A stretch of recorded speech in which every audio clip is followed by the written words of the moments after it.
Дәл осындай тушенканы сіздер дүкеннен сатып алмай-ақ үй жағдайында оп-оңай әдіспен дайындауға болады. Ең алдымен бізге қажетті заттар жылқының қара еті, қойдың құйрық майы және жылқының шыт майы. Енді етімізді қалауынша ұсақ немесе ірі қылып турап шықсаңыздар болады. Мен ірілеу қылып турап шықтым. Кейін қойдың құйрық майын тураймыз. Және ең сонда жылқының шыт майын тураған кезде арасында бездер болады. Міндетті түрде бездерін тазалап, барлығын турап аламыз. Барлығын турап болғаннан кейін дәміне қарай тұзды, қара бұрышты саламыз. Міндетті түрде қара бұрыш осындай болу керек.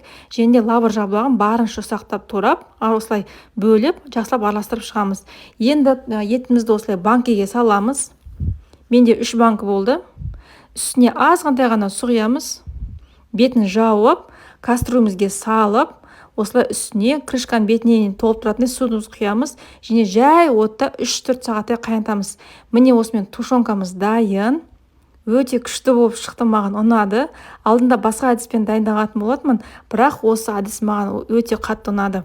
Міндетті түрде дайындап көріңіздер, қараңыздаршы, еттер қандай жұп-жұмсақ болып шыққан. Сіздерге ұнайтынына сенімдімін. Астарыңыз дәмді болсын.